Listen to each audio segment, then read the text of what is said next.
هنا بسم الله الرحمن الرحيم في المينا في المعديه جنب مينا اسكندريه.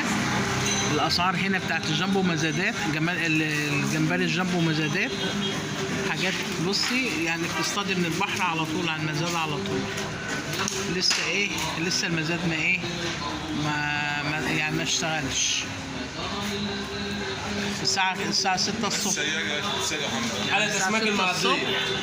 الصلاة على النبي. محلات اسماك المعدية. شغل بلدي واللي انتوا عايزينه كله موجود، بسم الله ما شاء الله. ربنا يبارك يا رب. بصي الحاجات سمك صابح وجمبري ما شاء الله، حاجات صبحة على طول.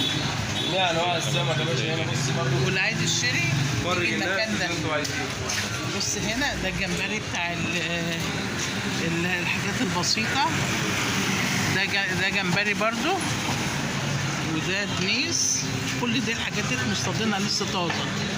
ودي مكرونة، وده مرجان، وده سردين. انا استغربت كمان لما لقيت السردين، يعني انا من عشاق السردين البلدي دي قوي.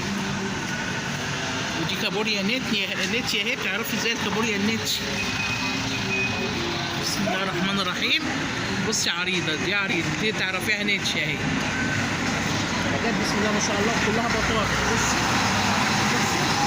كلها بطارخ ما شاء الله ما شاء الله. شايفه البطارخ؟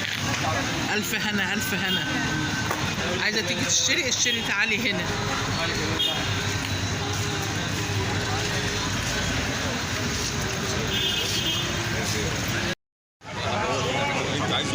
ده مزاد السمك هيبدأ.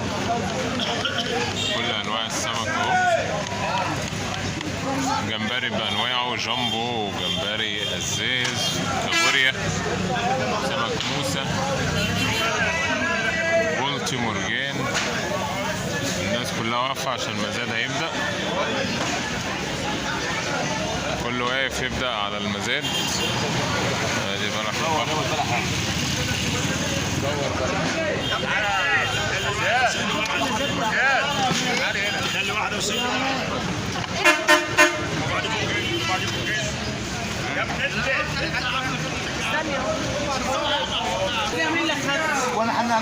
سمك كبير وسمك بوري، السمك اللي بيتعمل صينية مع البطاطس، كل الأحجام بتاعت السمك وكل الأنواع، صبيط وكاليماري، كابوريا، نتاية بالقطارف بتاعتها، سمك موسى، سمك بربون. بيفرزوا جوه، بيبقى لسه نازل في المراكب، يجي هنا يفرز. اهي العمال بتفرز اهي، وبعدين يبدأ المزاد. هيبدأ كمان شوية. 502 502 502 ببلاش يا جماعه. 502 502 خد منه. 502 250 و250 والاثنين ب 500. الاثنين ب 500. وعيدا. معايا حد؟ يا مومي صلى على رسول الله.